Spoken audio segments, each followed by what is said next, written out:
Hello guys, and welcome back to another video. Today we're making chicken schnitzel with a mushroom and peppercorn sauce.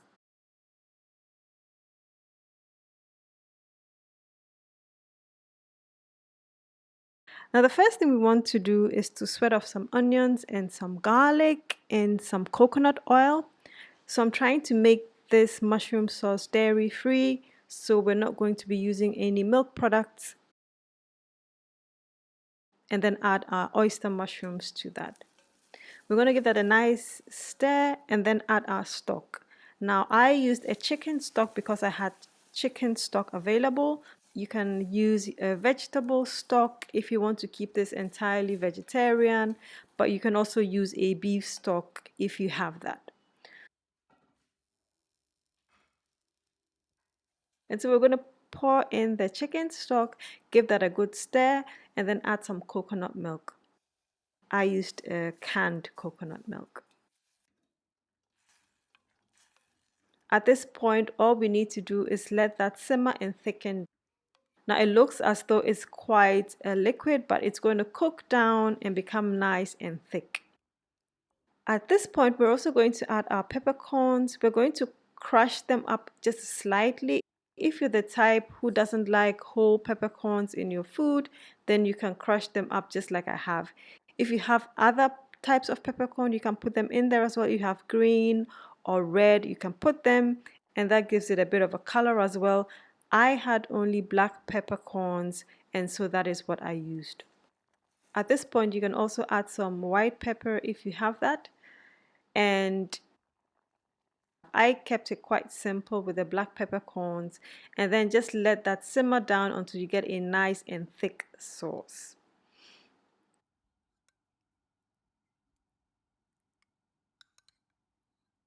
So next up, we're going to go to the schnitzel. I had 3 pieces. The schnitzel are seasoned with black pepper, white pepper, some crushed black mustard seeds, and some salt. We're now going to dredge our chicken schnitzel first in some flour that I've added some salt to and white pepper to, and then into our egg mixture, just 2 eggs beaten up with a little bit of salt as well.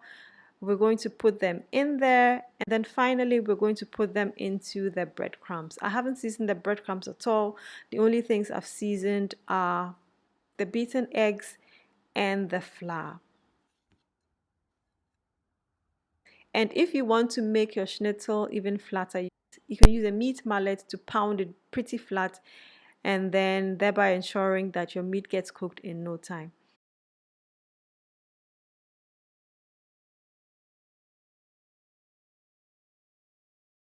The next thing you're going to do is fry them in a pan until they're nice and golden brown.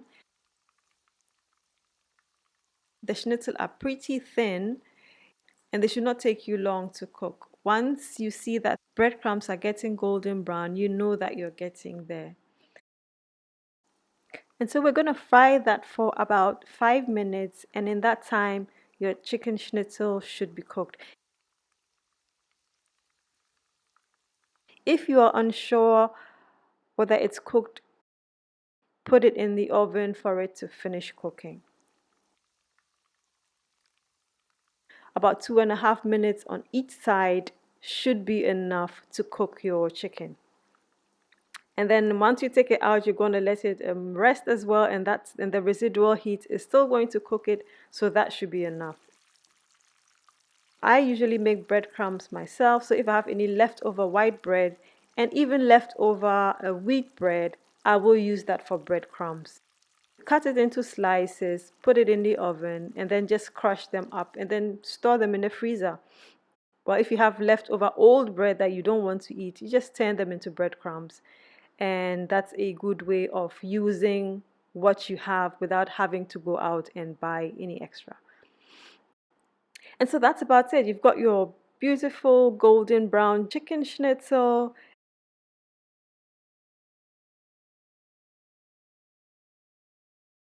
And you've got this super delicious mushroom and peppercorn sauce. They go really, really well together. When I was filming this recipe, I decided to make some steamed fonio with this. and that is also another perfect, super tasty side. And the recipe for steamed fonio will be up soon as well. So if you enjoyed this video, just give it a thumbs up. I really hope you enjoyed this. Super, super tasty and actually quite easy. If you're having difficulties trying to replicate this, leave me a message, leave me a comment. I'll be glad to help you. Happy eating!